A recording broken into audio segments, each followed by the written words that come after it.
Welcome to Circuit 42. Circuit 42. The one-stop location for all things geek. This episode is brought to you by our sponsors, Dragon's Lair San Antonio and Gotham Newsstand.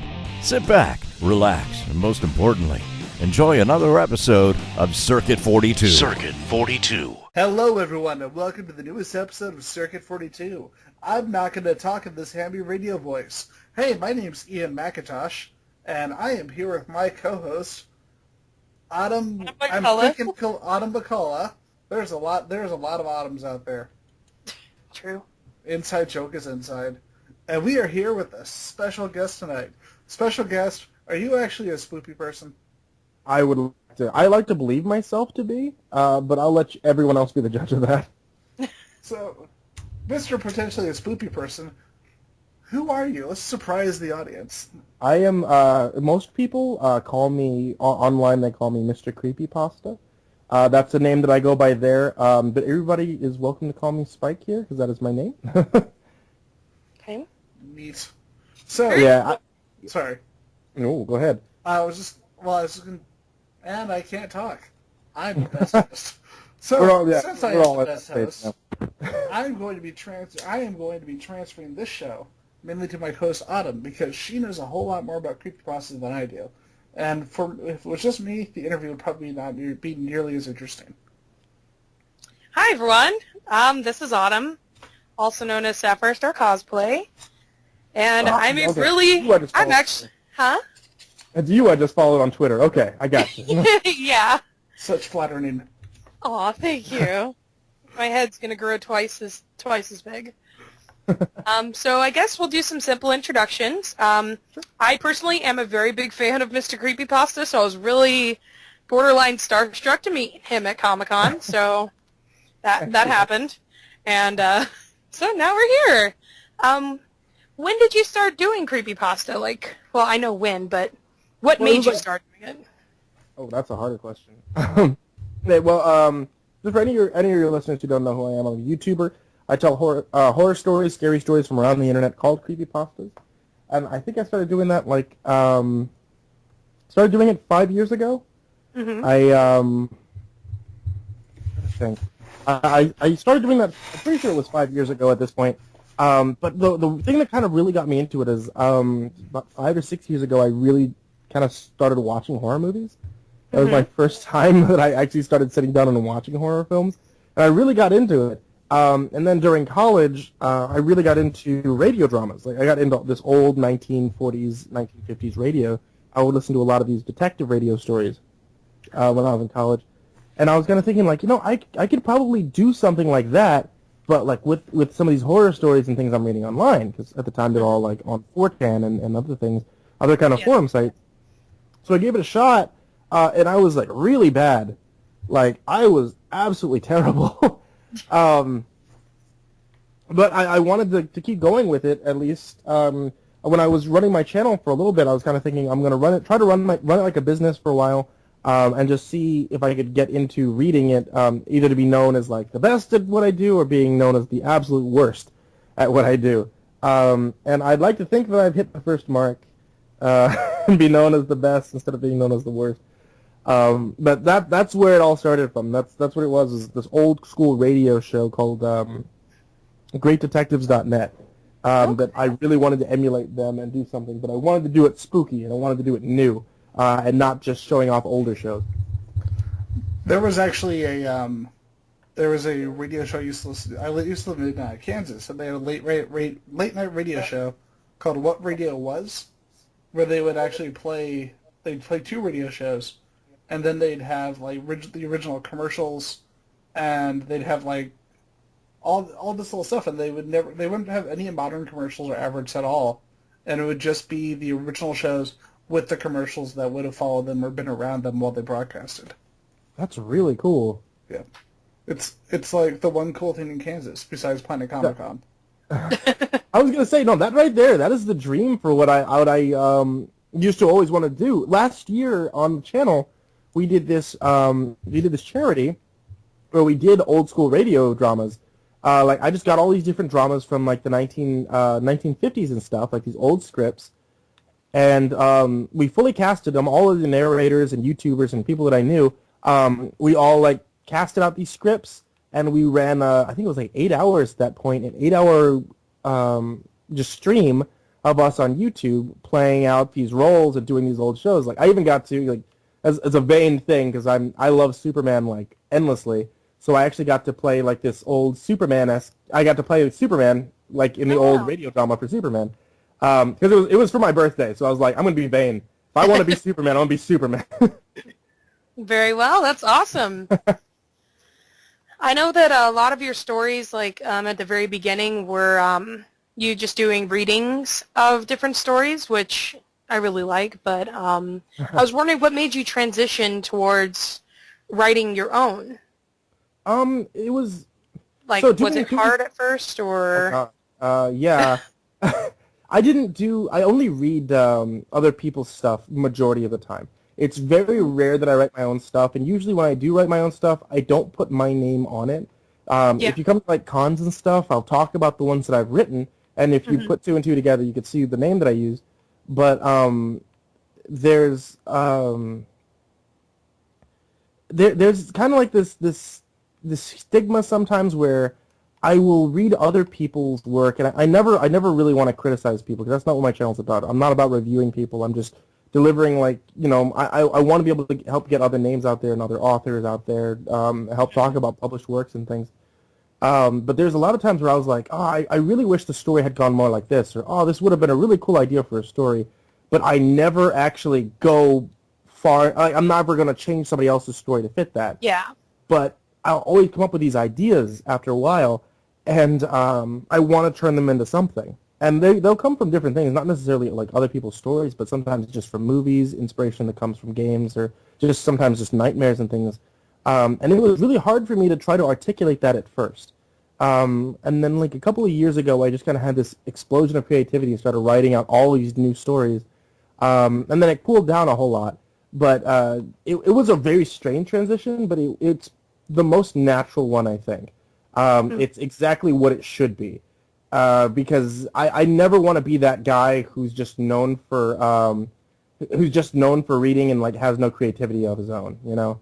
And I think that's also one of those things that a lot of people kind of want to get on me about, since I don't write under my own name.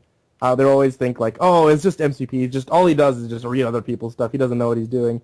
So, and just for my own personal reasons, I kind of have that moment of, haha, yeah, I do. I know what I'm doing. Yeah. Sorry. Oh, go ahead.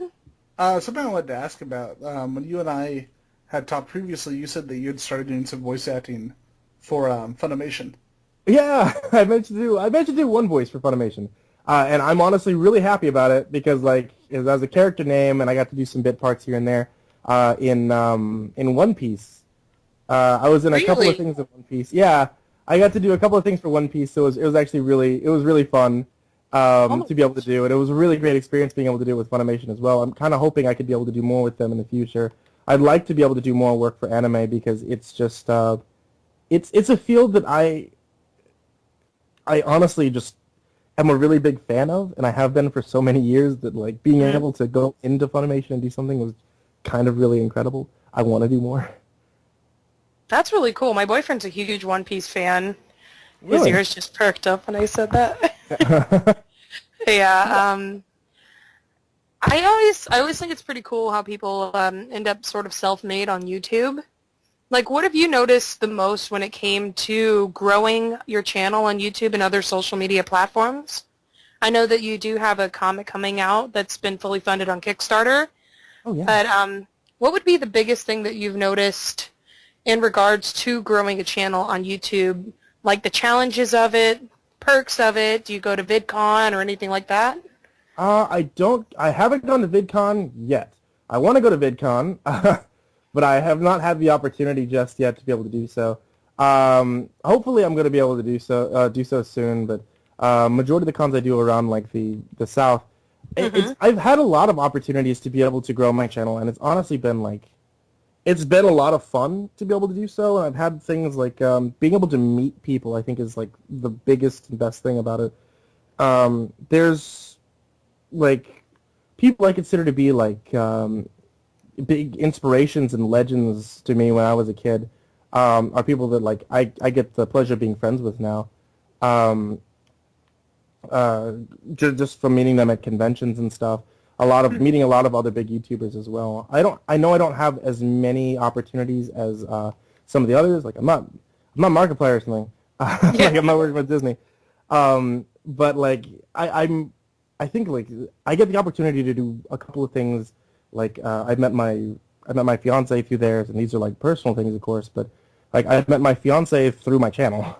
Honestly, I met her when she was she was a fan of what I did, and she sent me fan art, and she was like, "Hey, I just had this fan art that I did of you. You want to do you want to take a look at it? And you know, like maybe I could add you on Skype or something." And I was like, "Oh yeah, you're cute. Let's talk." So, like I met her through there, and like you know, because this is a job that I enjoy doing. I mean, I think that's pretty much more than I could ever ask from anything, you know. That's actually really beautiful. Like, I think it's, oh my gosh, I have a similar thing with Comic-Con in general, just making so many friends, and I realize how many talented people that I know just from, you know, going up, being a dork, and going, oh my gosh, hi! Yeah. Such a huge fan! Well, Dork. I just wanted to say, in regards to Comic-Con, I was explaining someone to Phoenix Comic-Con, and they said, you know, what's it like for you? Is it fun when you go there? And I told them no matter what happens, no matter what guests I meet or I don't meet, it's basically a big family reunion. Mm-hmm. Yeah, Because, essentially it's going home yeah. once a year. Seeing people that are normally spread really far and wide, and you just get to feel like you belong somewhere, like, once a year. Like, for me, I only get to go to 1 or 2 conventions a year. Sometimes more, like, a couple years ago I was going to, like, 4 or 5, but now it's like, oh my god, my friends that live in Hawaii or Canada. Oh, you're at Comic-Con. That's awesome. And yeah, it is a big homecoming for a lot of us, and the connections you make do help to a certain degree, make you feel less alone in this world. You know? Yeah. It makes like your friendships feel real when you get to meet them in person after you've been talking for years and years online, and I don't know, Comic-Con is like my home, so No, I completely agree with you there.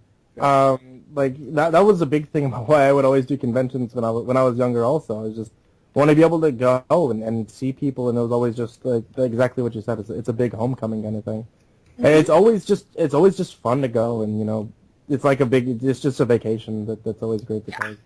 But I think when we first started doing cons as MCP stuff, it was really kind of it was really strange the first time because I was at one of my friends from high school started his own convention in my town, and he was like, "Oh, you should just be a guest here." I was like, "Okay, I guess." And I did my first panel, and this was when I was relatively small. It was like 20,000 people, I think, that followed me. Oh, wow.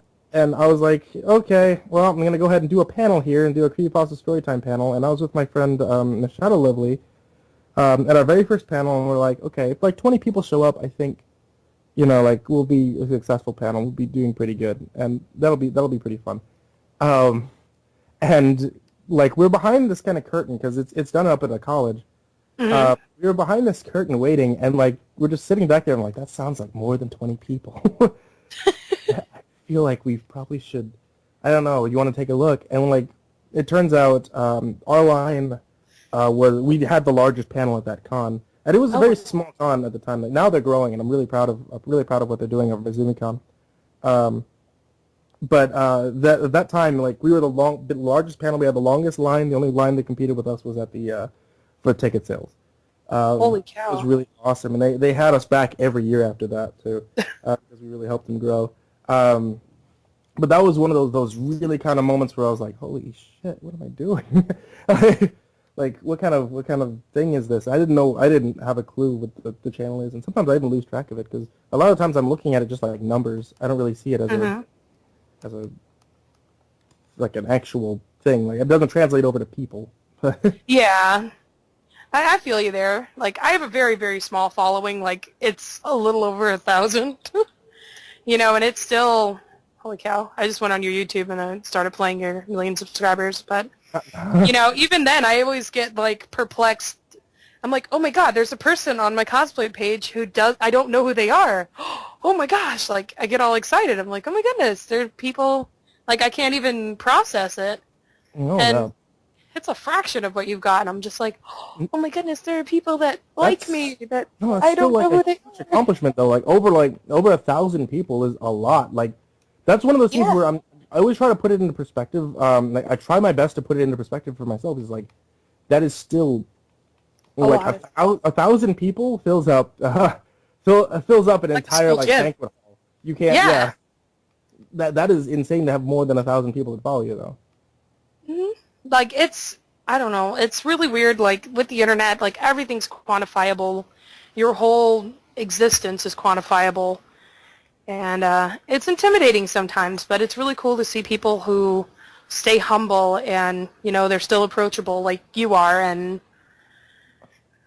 still have this huge following. It's pretty cool. Like, thank you.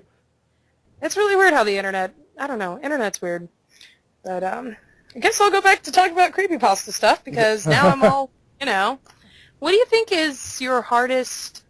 I guess, what do you think was, like, your biggest challenge when it came to creating creepypastas or reading creepypastas, like, in general? Like, what would you say is your most, like, your Achilles heel when it comes to either writing or narrating creepypasta?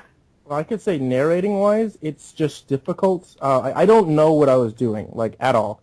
I had no idea how to narrate. I had no idea how to act, how to audio edit. This is all stuff I taught myself kind of as I was going along. One of the big hurdles is kind of learning.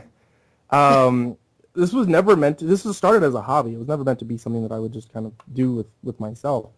So as I would go along, I would kind of learn a little bit here and there, and then it just becomes like a really big thing now. Like, I have to know it. I have to know how to master audio. I have to know how to act in a story so that it doesn't sound flat. And that's the big thing is, like, I never want to have a story that comes out sounding like I'm uninterested in reading it. I always feel like the enthusiasm that I have in a story should kind of translate over to what my audience should feel in the story. If I'm enthusiastic, then they'll be enthusiastic about it.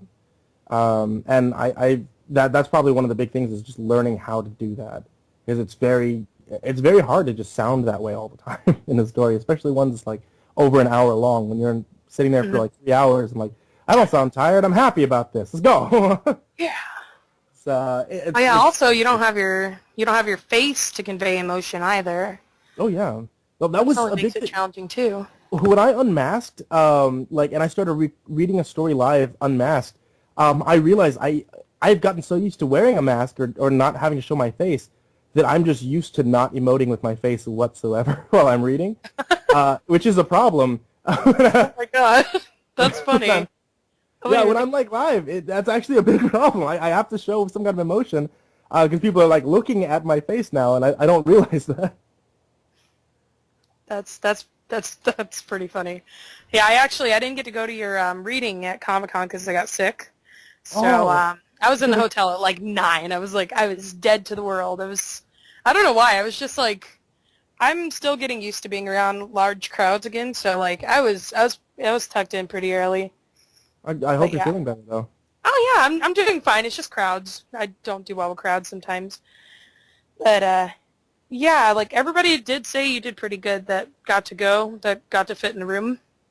Oh yeah, the room was overfilled. Mhm. They had a couple instances of that they didn't anticipate panels being as large, but yeah, I can imagine that'd be pretty funny, just blank slate. Yeah. Thankfully, like for that night, I mean, when I was in Phoenix, actually, I had just gotten back from MomoCon. In Georgia? Yeah, in Atlanta. I had just gotten back from MomoCon, and while I was in MomoCon, I ended up catching tonsillitis. So I was actually pretty sick while I was there at Phoenix Comic Con. But like I kept telling him, like, I don't care. we're still gonna do this panel. Oh God. So the whole time while I was there, I was still wearing my mask and stuff. So I was trying my best, making sure I didn't get anybody else sick. But I was constantly popping these throat lozenges to make sure, like, oh God, it's just like it really sucked. But I'm really glad that we got through that convention. It's one of my favorite ones to actually do out of the year. Is Phoenix? It's the biggest one. Oh, Phoenix. Yeah. Very cool. Yeah, we just broke over 100,000 people this year. Yeah, I saw that. We're like the top 5 cons. We were at 78,000 last year, and now we're over 100, and I think they said 110,000. Something like that. It was like a really like high amount. 9 or something. And that's not even counting the staff members, like the admin and the staff and volunteers and stuff like that. It doesn't even count that or guests. It's pure attendees. Like, that's really crazy. This was like, I remember going to this convention, like, when it was significantly smaller, like, when they didn't have very many, like, half the buildings they had cut off pretty much because they didn't need it at the time. It was like one of the bigger cons in Arizona, but it was relatively small. Do you remember and now it's blowing up. Do you remember the Cactus Con days when it was in Mesa? And it was like the little pavilion, and that was all. Yeah, I didn't go when it was Cactus Con. I went like the year after that. It was when I started going 2010. It was nuts because Will Wheaton goes on his blog. He was at the Mesa Con, and he says, hey, if any of you are looking for conventions to go to that aren't like overly media frenzy and you actually get to communicate with people and have fun, go to Cactus Comic Con. And then all of a sudden when that blog went out, they had to move it to Phoenix. Really? Whoa. Yeah. I didn't know the history of that. Yeah, they've had some really big guests, and even when it was around 70-something thousand, something like that, like, it was always a relatively big convention, but it still had a small con feel. Like, it was still very intimate for the size of it, which I've always been impressed about Phoenix Comic-Con, is just how personable it is when it's just exponentially growing. That's one thing I can always say about it. For like a big con, I don't normally expect the staff to be as like attentive and nice as they have been at Phoenix Comic Con. That's one thing like I always look at is just like the staff, and I'm always really thankful for the staff as well. And like Phoenix, my God, they take like amazing care of me as a guest. Yeah, and that's the crazy part is that the overwhelming majority amount of people who are working as staff are volunteers. These people have been going for years and years and years and legitimately care about this con. And that's what makes it my favorite, is because you pretty much, like, most people know your name, you know, if they work there, because they've seen you years and years and years. They've seen me grow up from this plucky little teenager to, you know, a grown adult. And they genuinely do care about the guests. They care about the attendees, and they want to make it as awesome as possible, and I fucking love it. Yeah. Just no, that, I agree.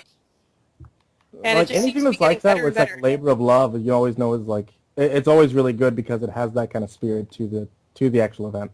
Mm-hmm. And speaking of labor of love, what's your favorite creepypasta? It can be your own, or it can be one you've narrated. I want to know this actually. So hard to answer. that honestly, that question is so difficult to answer. Do you have a top 5 or one that like immediately comes to your head? I have like a current favorite, I guess. Like my current favorite is probably oh God, I've been saying it's Baraska, but I think Funland might actually be one of my current favorites because Funland was that one I had mentioned before that just managed to take something that was so should rightfully have not been that freaky, but it actually made it pretty freaky. Mm-hmm. I mean, like, there's a couple of them that I had written before I'd been really proud of, called, like, Payday. Was one that I was super proud of, that I'd written before, and that was one where I did my best to try to write a story that would have been straight out of the Twilight Zone. Yeah. And so, literally, it's a story about these 2 bank robbers that go out. They rob a bank at the very beginning. They get their cash. They manage to run from the cops. And when they get to their hotel room, and they go to sleep, they said like they're laying low for the night, and then the next day they're going to get up and go off go across the border into Mexico where they could be scot-free, but during the night the phone in the room keeps ringing. And Johnny, who's the character I play, keeps picking up the phone, and whenever he picks up the phone, there's another voice over there who's telling him that his partner is plotting to kill him. Oh my gosh. I gotta listen to that one. Yeah. Well, the ones I write have always been audio dramas. Mm-hmm. So that was an audio drama more than it is like a narrative story. Yeah. But that's really cool. Like, sorry. I already mentioned, I already mentioned that mine was, Disney Catacombs, just because I am a huge Disney file, and I love Disney, and that one's really creepy. Like, I'd say that one actually beats Abandoned by Disney for me, which I know is like, yeah, I know. That is one of my favorites. Like, don't get me wrong, anything with Disney, I'm all over. Yeah. And I saw your Haunted Mansion one, and Grad Night at Haunted Mansion. Oh, Grad Night at Haunted Mansion's been really cool. I've been trying to talk one of my pianist friends from Germany, Miyuji. He does like all this different piano music. It's always great. And I've been trying to talk him into doing that Haunted Mansion thing for years. I actually even wrote up this script for like 2 episodes a while back, trying to fit in the lore of the Haunted Mansion, because I'm a big Disney file as well. I was trying to write out one of these stories that kind of fit the background story for the Haunted Mansion, since most of the Haunted Mansion's backstory came out of a fan fiction. So I was really big into it as well. That's awesome. I can talk about this. Did you ever get to read the, there was a Haunted Mansion comic, like, for like a whole minute, Slave Labor Graphics and Disney had struck a deal? I know it sounds bizarre to say out loud, but... I know what you're talking about. Yeah. Sorry. I was going to say, I've seen that one, but I have not gotten a chance to read it. Is it good? Was it really... so good. Really? It wasn't my favorite thing by them, but it was Roman Durst doing a Haunted Mansion comic. But my favorite thing by them was the fact that they got Greg Weisman to come on back for Gargoyles. And he actually was basically doing what, if you're a Gargoyles fan at all, you know that he outright declared season 3 non-canonical because they changed everything that he was planning for season 3, and he just quit. He walked out. And so Slave Labor got the rights to the comic book, and they were allowed to put anybody they wanted on it.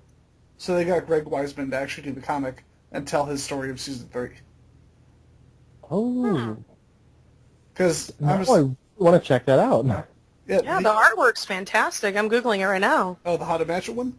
Yeah, it's really cool. It's really, really good. And he did all the interiors and exteriors.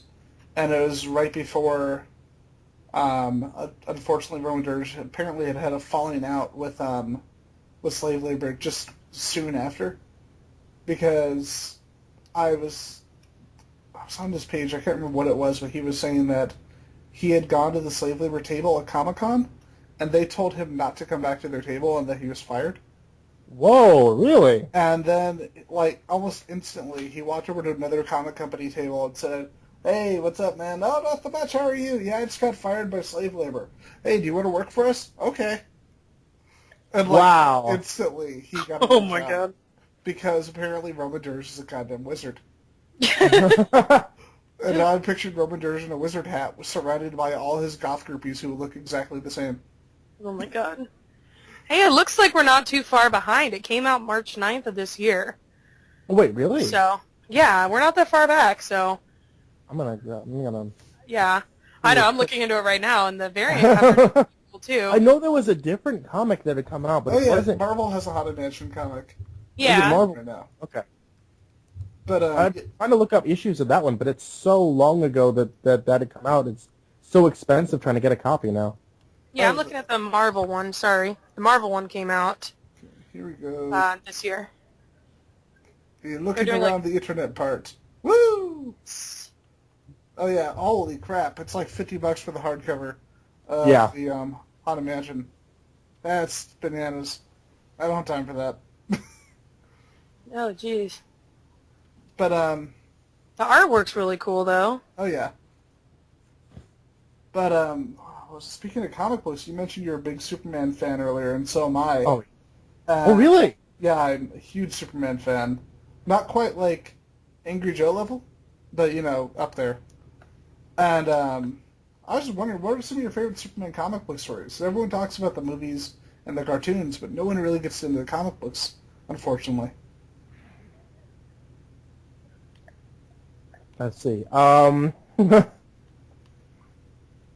been trying to keep up to date with the New 52 since they did Lois and Clark. I've actually been really into that.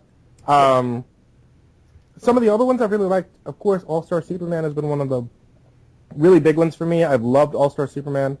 All-Star was so cool. I love that it was almost like a sampling of what made him great. Yeah, no, that was really good. Also, like, it just kind of, anything that really kind of sells Superman as the, that kind of big beacon of hope kind of character has always been a big thing for me, and that was literally what All-Star Superman was all about, was just him as the literal beacon of hope, like just setting up the worlds to just be hopeful without him kind of thing. And that's been a big thing for me. Also, Superman Grounded was one of those big stories as well. I couldn't get into Grounded. I had no Really? issues. Yeah, for me, for me, that's the one Straczynski book where I'm not a huge fan. Ooh. But I love What about, Birthright. Maybe is it Birthright I'm thinking of? That's Because the one where Grounded was the one where he literally was just walking from like place to place, and he's like, yeah, that was Grounded. No. Yeah. I'm trying to think. Was it Secret Origins? I love Secret Origins as well. When they redid the origin story for Superman, and the art was all done with him as Christopher Reeve. And I never got to read that. You should really check that one out. They did a great job of putting it together. If you haven't, have you read Birthright, the one by Mark Waid and Leo Francis Yu? I'm relatively sure I have.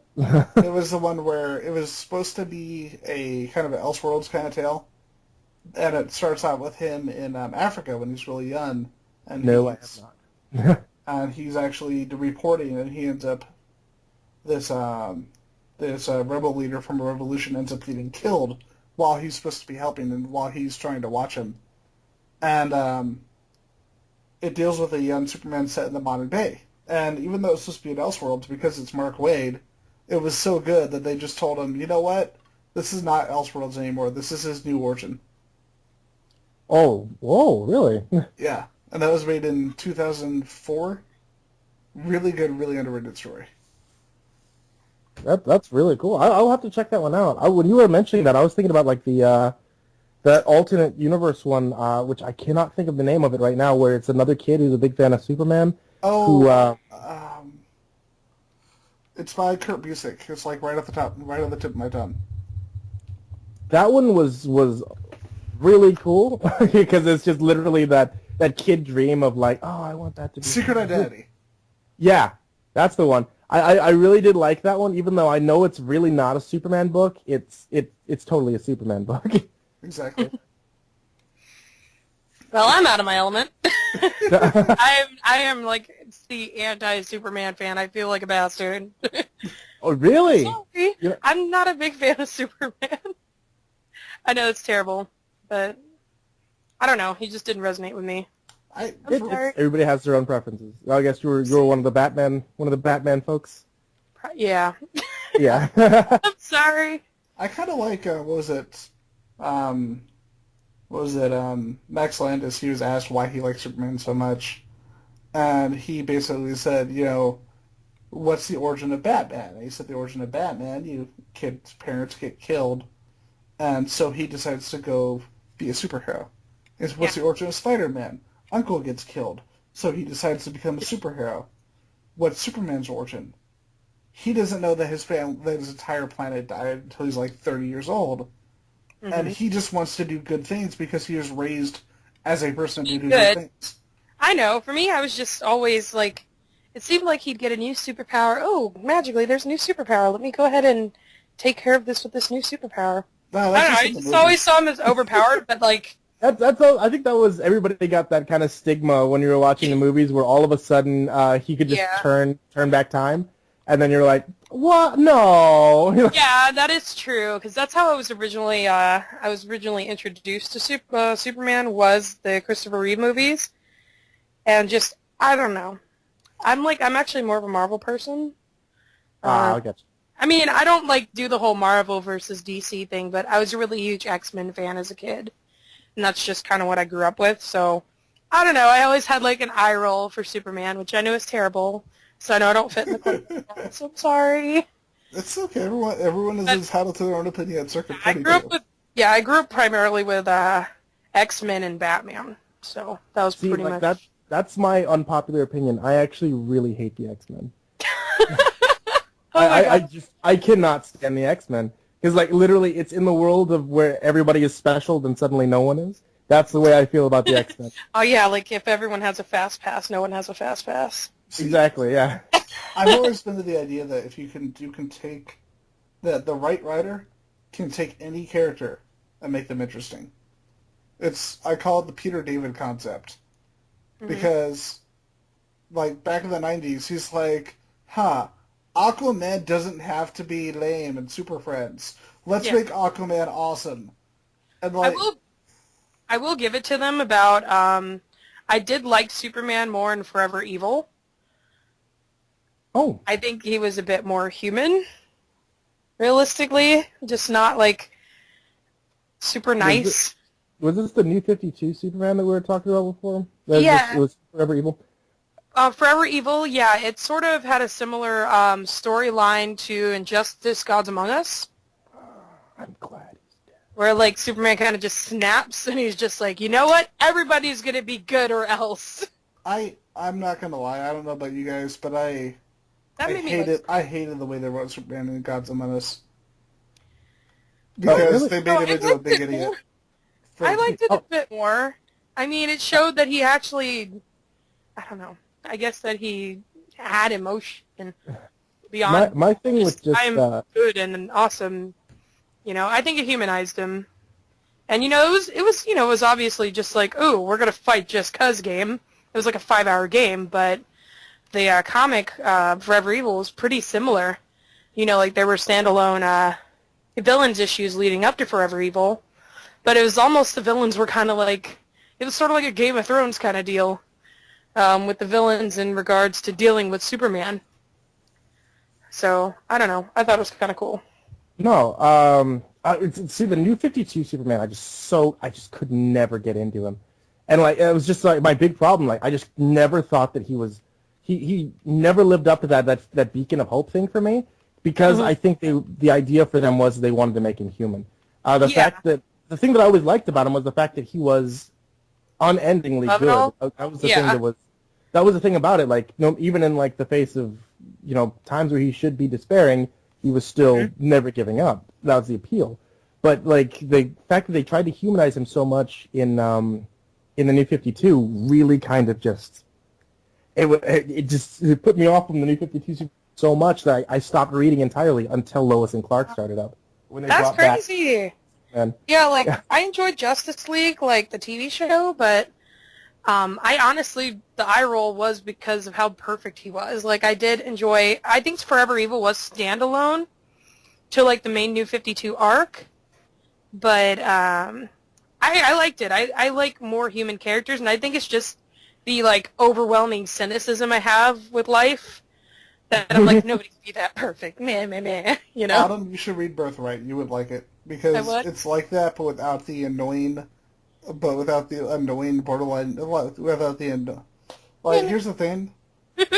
Forever Evil, I did like the story, but I will agree that there was an annoying, overly negative version of Superman, because it seems like they're trying too hard to go in the opposite direction.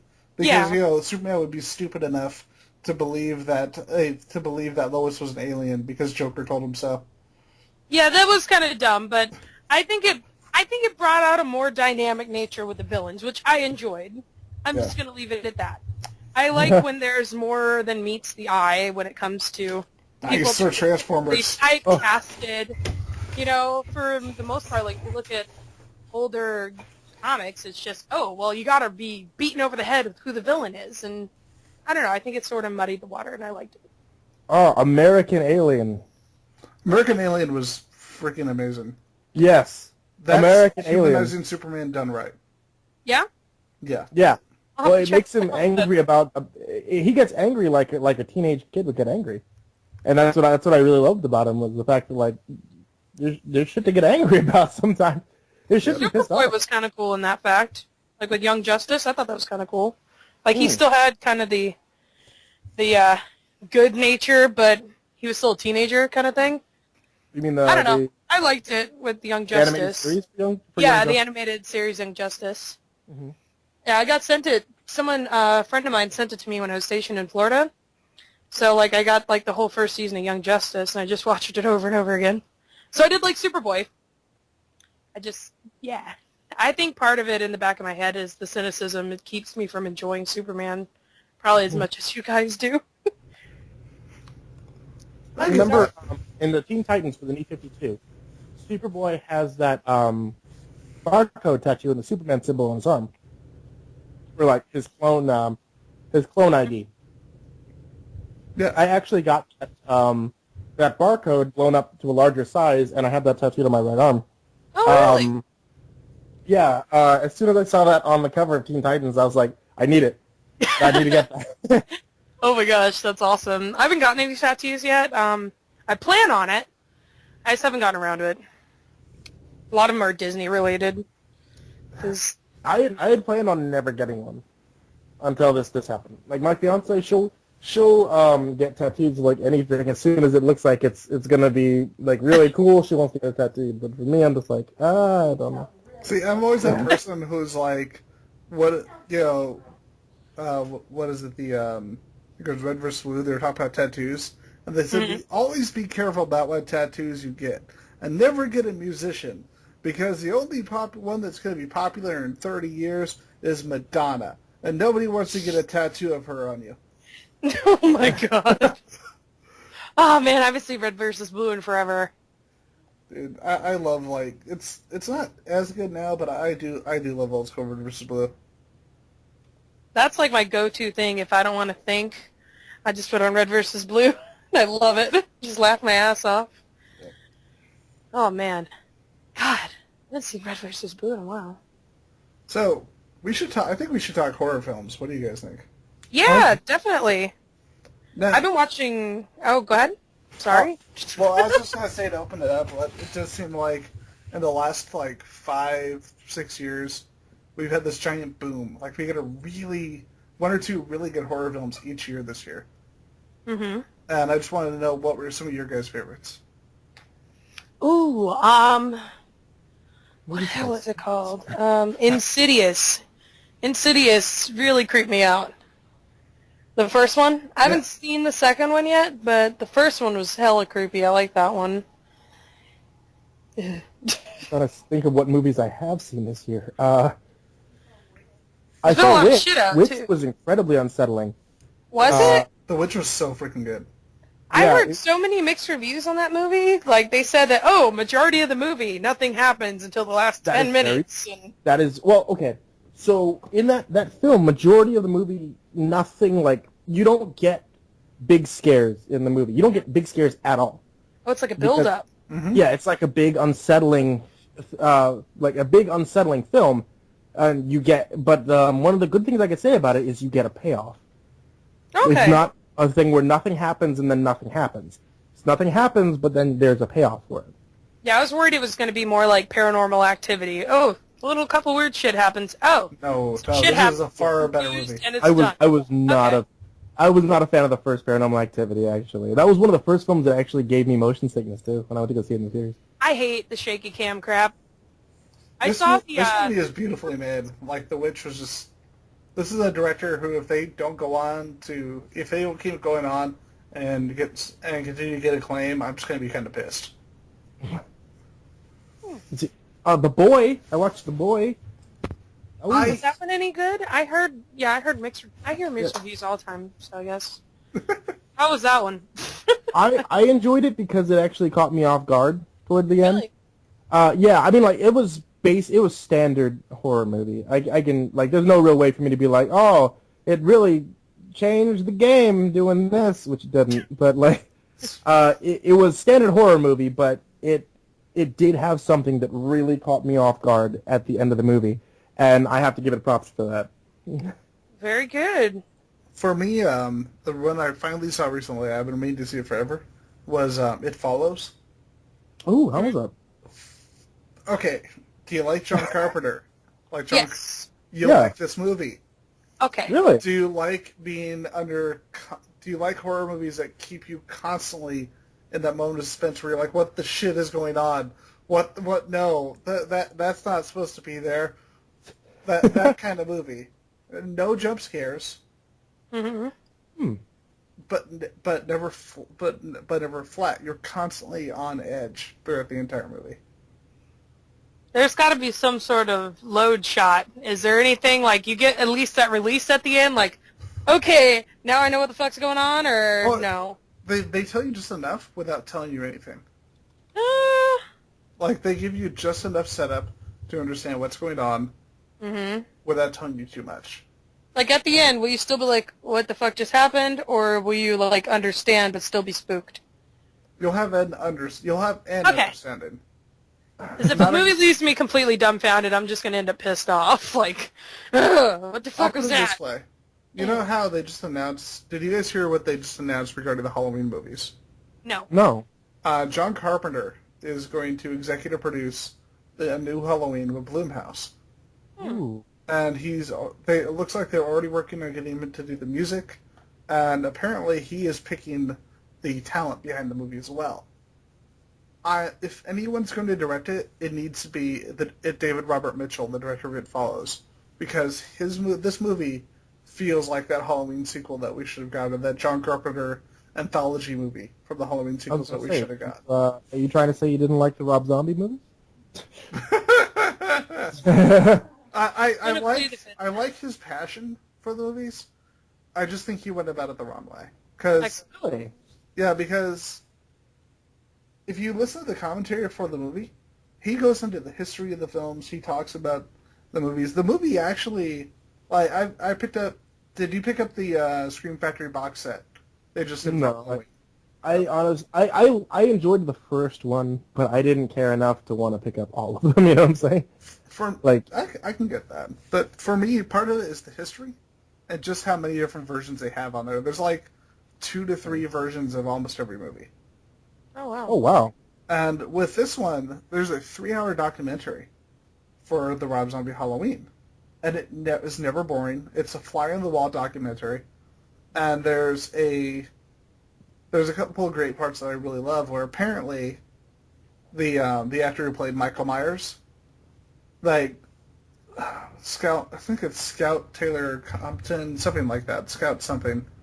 She said that she was so freaking nervous about meeting the main actor who played Michael Myers, Tyler Mane, because he was so huge.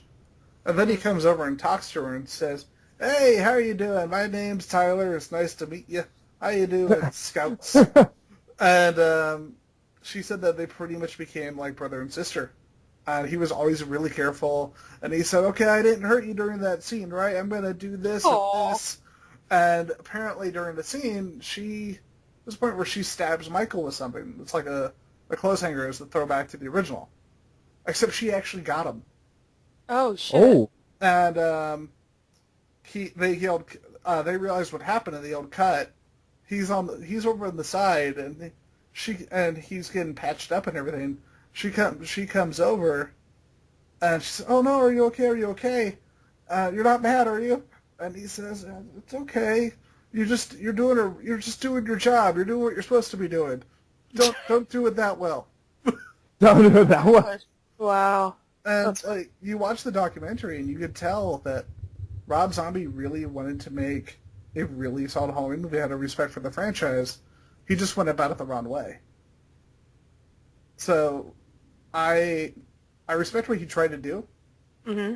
And if you listen to the Halloween 2 commentary, he clearly doesn't want to be there. And apparently that movie was completely contracted. Like, they told him the only way to get your next movie done is to do Halloween 2. And that's why he killed off everybody in the director's cut. because he didn't want to do another movie, so he murdered all the characters and just let it be. That is Wow. perfect. Yeah. Honestly, I thought that one was a very weird movie too. Like, it was just so strange. The commentary is so depressing. contrasted. Sorry. It's so contrasted from the way that the first movie went. It was just, I don't know. It's just, That's really weird. it's just unfortunate, seeing somebody end up in that position where they have to do something where they just have no motivation to do it. And it showed on the screen. Mm-hmm. I will say this, though, in the movie's favor. Brad Dourif and Daniel Harris as the sheriff and Annie were awesome. And it almost felt like they were in a different movie. Because they were the two things that, like, I will go back and watch those movies for them. And I don't do that usually for a movie. If there's one actor in a movie, I'm like, I'm not going back to watch that because that's one actor out of 80. Yeah. Oh my gosh. On a lighter note, do any of you guys? I know there's been some few horror comedies that have come out. One notably in particular that I really liked that had a good element of humor in addition to suspense was Housebound. It was a New Zealand horror comedy, and the comedy was very subtle, but it kept you on edge and had a really good twist, and I'd recommend that one if you haven't seen it. It's called Housebound. I have not, actually. Oh, it's on Netflix, and it's funny as fuck, but it's scary, like, you're I'm just looking like, at that picture is suspense. creepy. And- With like, Yeah, Housebound? Yeah, but You then you Googled have it? Goofy Face Mom. And that's going to be her character. Oh, okay, it shows South by Southwest. There's a Oh, lot was of- it? Huh? Did you Google South it? by Southwest. I freaking love. I loved that one. Is that what this came out at? Was Yeah, it shows it was South by Southwest, and it won at the Dead by Dawn Awards, too. It's funny as fuck. Like, that movie, like, the humor is so subtle, but it's so, like, I don't know. Its subtlety makes it, like, its silence is deafening, but with subtlety, I don't know how to talk. I need to But check it's this a out. great movie. Like, it combines hilarity, but not like a haunted house kind of funny, but Oh, thank God. much more sophisticated. Like, it actually is like a really dark comedy, but mostly horror. But more suspense. It's a suspenseful comedy. gotcha. Just watch it, whatever. I'm looking at the. I'm looking at, like, yeah. Well, I see what you're saying. Like, that poster does look super creepy. And then I watched it, and I'm like, this is the best movie ever. It was really suspenseful. Like, it was really good, and yeah, promise me you'll watch it because you won't regret it. Oh yeah. I'm going to watch it. It's fucking awesome. Wait, it's made in New Zealand. Are there going to be sheep? No, no. Because I've met some Welshmen, and that does not go well. Oh my gosh, my aunt's a Welshman. Your aunt's a Welsh Welshman? woman. She's a Welsh woman. So I know It's that this fun. movie didn't come out this year, but there was a movie this horror movie that I always watch every December, and I watched it when it was I watched it when it first premiered at Fantastic Fest in Austin, and it's a movie called Rare Exports. Have you guys ever seen it? I've heard of it. I No, haven't I seen it. haven't. It is definitely God. I want to say like Norwegian. I think yeah. Okay, so my fiance just said yeah. It's definitely a Norwegian film. It is a Norwegian film apparently about this mining company that unearths Santa Claus. Like they unearth but the actual Santa Claus, like the comic. Oh my god. And he has like elves that come out and steal children and all this stuff for him. And that was like their big thing. Like they're unearthing and they're gonna they're unearthing and they're gonna find Santa Claus kind of thing. When did this come out? 2010? Yeah. Oh my god. 2010? Yeah, it was. If you guys have not seen that movie, it is fantastic. Plus, you will see like more naked old men than you've ever wanted to see in your life. Oh, Jesus. That sounds like a Lemony kind of party.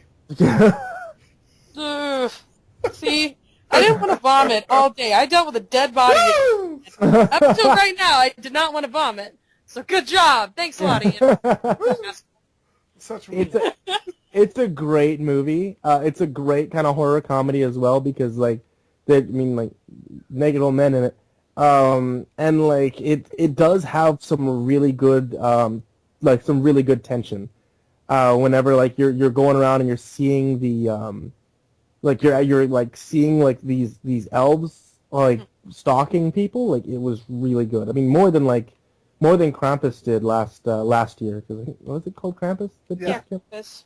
Yeah, Krampus Negative was all right. This one I hear is still number one like horror Christmas movie. Yeah, it seems like it should be a double feature. You know? Yeah, it could be. Oh, because Krampus was definitely an American made movie. Yeah. Yeah. But this one right here, like, it's just weird. One of those foreign films, like like Troll Hunter, where it's just like it's weird. Troll Hunter was so cool. Yeah. That was amazing what they were able to do with a limited budget on that movie. Oh yeah. Because apparently it was only, like with most of the really good horror films right now, I think they said the budget was like maybe $2 or $3 million. Oh wow. And you look at what they did with Troll Hunter and the effects work, and it's like, holy shit, you're wizards. Mhm. Yeah, we are talking about like horror movies within the last few years. So, rare exports would fall in that category. Yep. What do you guys think of Cabin in the Woods? Most people did not get it. They I did. love Cabin in the Woods. Wait, who didn't get Cabin in the Woods? Because clearly they don't watch horror films. Right? Well, like, people, like, I used to work at Harkins. Like, I worked at Harkins at the time when Cabin in the Woods came out, and people were angry because there was humor to it. Well, yeah, but you're looking, I hate to say it, but you're looking at, I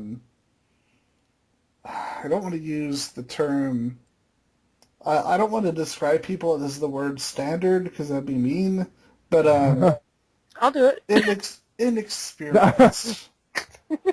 You're looking at people... Basic bitches. Yes, there you go. That's the best word. to That's the use. most Yeah. complimentary term. Yes.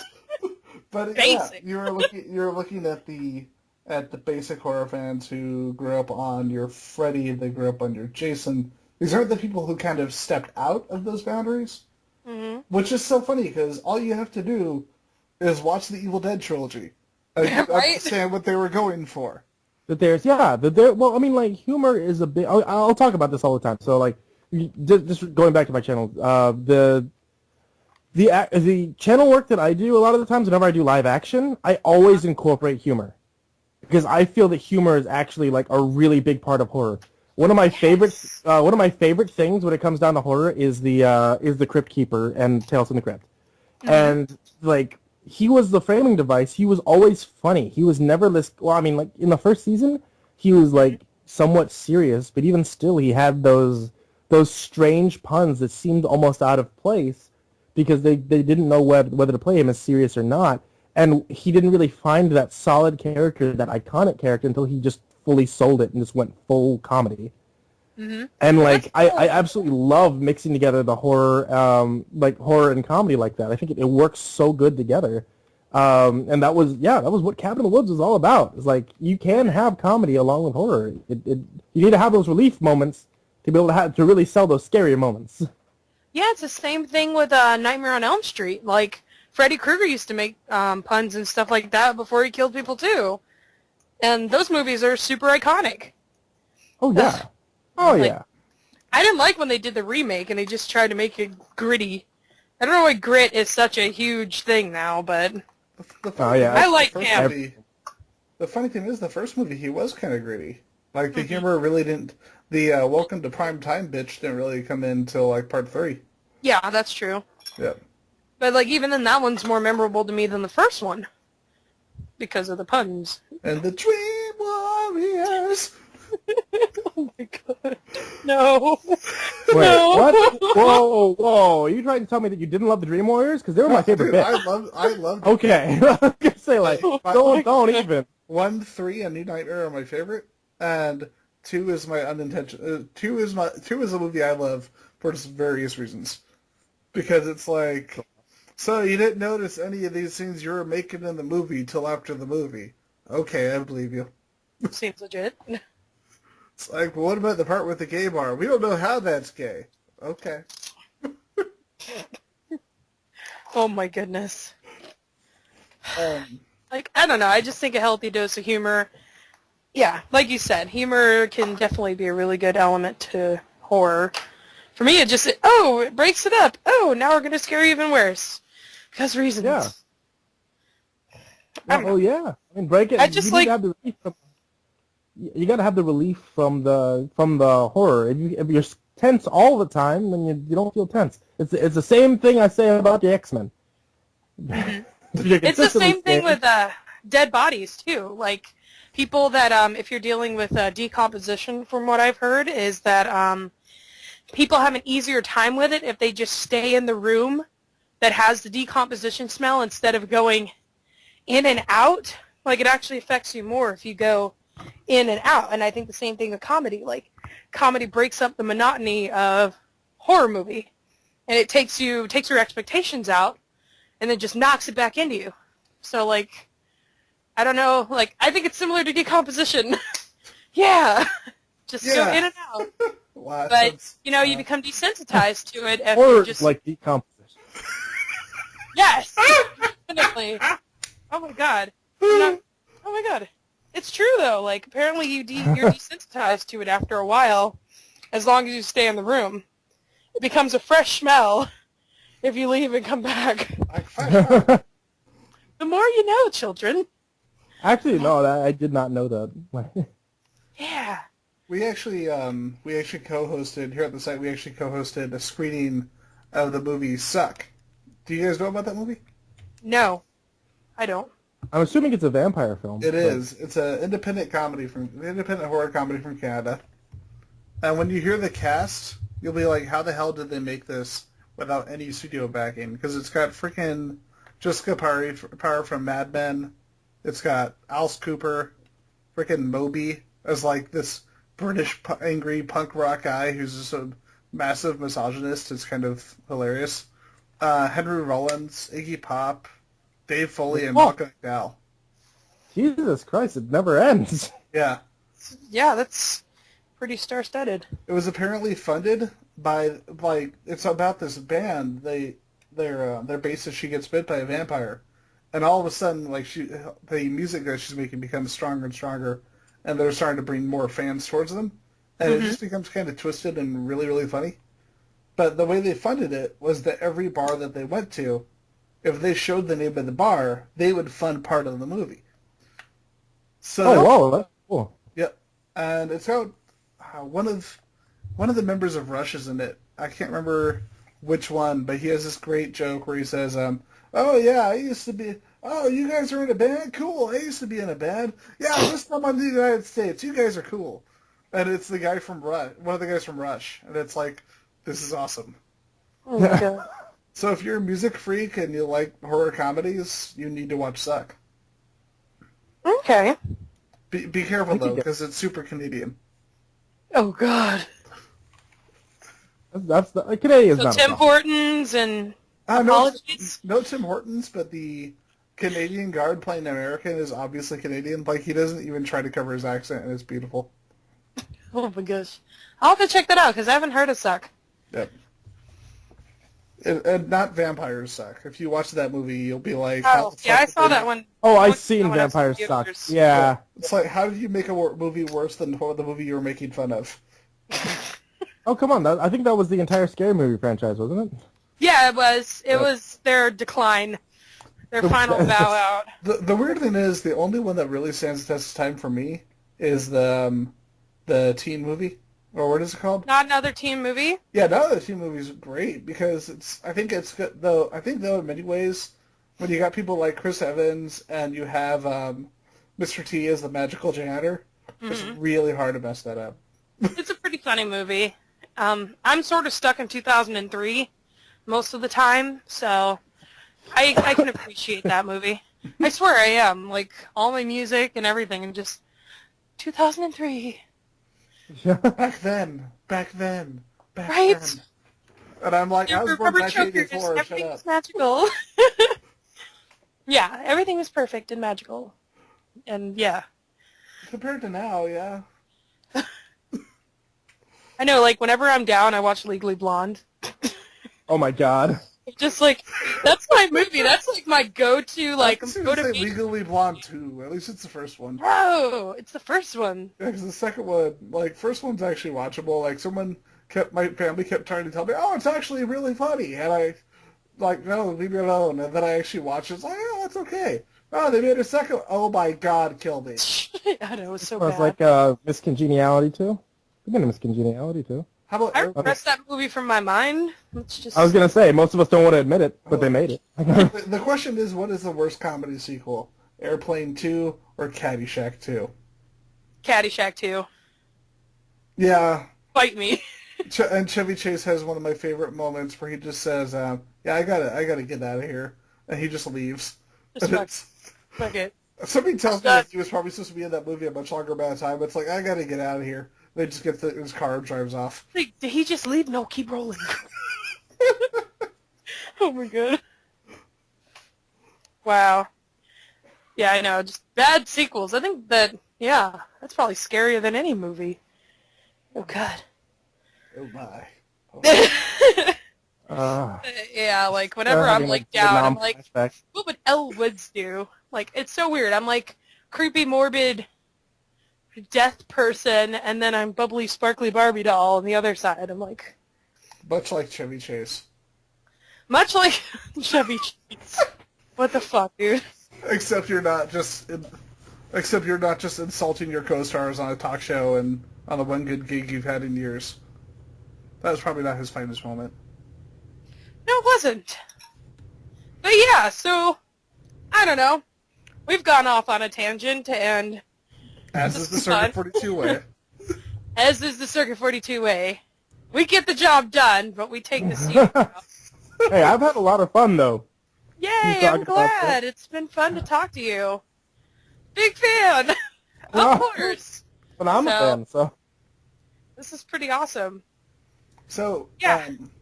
So with that, do you have anything else? Do you have anything coming up next? Any videos that you can talk about? Give us some insight into. Yeah, just you I mean, like, midway? nothing like I mean, I've got a new series that's going to be coming out. It's, I mean, like, since you guys like comics so much, it's a, it is a comic book kind of series. It's another audio drama, but I had one of my best writers actually started working on it. It's about this superhero called the Flay, who is like this skinless man.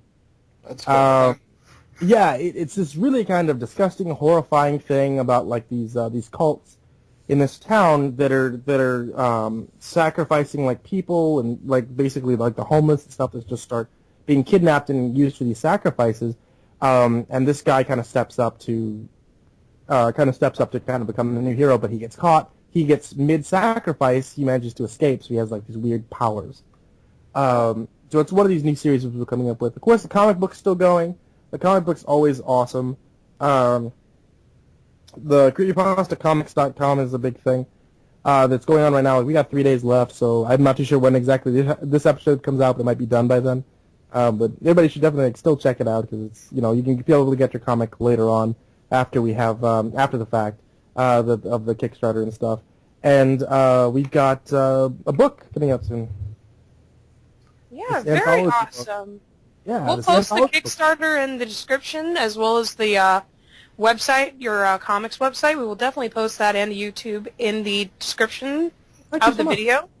No, absolutely. Do you ever dabble in animation or anything like that? I don't there's one animation on my channel. It was one kind of like experiment we had for a little bit because there was an animator that really wanted to be able to do some like creepypasta animations. But I wasn't digging it as much. So what we had thought about doing though for a little bit is doing some live action footage along with it, along with like the stories. So we might end up shooting some live action because normally whenever we do live action, it's super goofy introductions and this weird kind of canon I have going on. But I have other stuff later, other things. Oh, well, that's really cool. I was always curious about that because the animations are super awesome. There's one thing when it comes on the Kickstarter. Everybody who actually is already backed the Kickstarter is getting a motion comic of that actual work. So it's gonna be voice acted and animated via like a motion comic style. Oh wow! Yeah, that's really fun, and that's gonna be coming up in the next couple of months. Everybody should be getting that in October, I think. So it'll be prime and ready for Halloween. Oh wow, that's really cool. Yeah, we'll definitely share that. Oh, thank you. I'm excited. I'm reading the Kickstarter right now. Sorry. It's all good. Awesome. And with that, where can people find you on this wonderful, wonderful place called the internet? YouTube.com/Mr. Creepypasta. That's the place you can always be able to find me, or MrCreepypasta.com, which doesn't have it has my latest videos in MrCreepypasta.com as well as the forums. But you can always find all of my 1,000 videos so far on YouTube.com/Mr. Creepypasta. Awesome. And Autumn, did you have anything else to ask or anything before we brought the show to a close? Nope. I'm good. All right. And you, Mr. The Pasta? I'm all good. Thank you guys so much for having me on your show. This has been a lot of fun. Definitely. And Yeah, absolutely. With that, we bring the newest episode of Circuit 42 Presents to a close. I'm Ian McIntosh. I'm Autumn McCullough. And... You there? Oh, yeah. Oh, I'm Mr. Creepypasta. I didn't know I was allowed to be a part of the outro. Sweet. Okay. Yes! You're allowed to be part of the outro. And go! Oh, and I'm Mr. Creepypasta. And with that, and with Mr. The Pasta, we bring the newest episode to a close. Thank you guys for listening.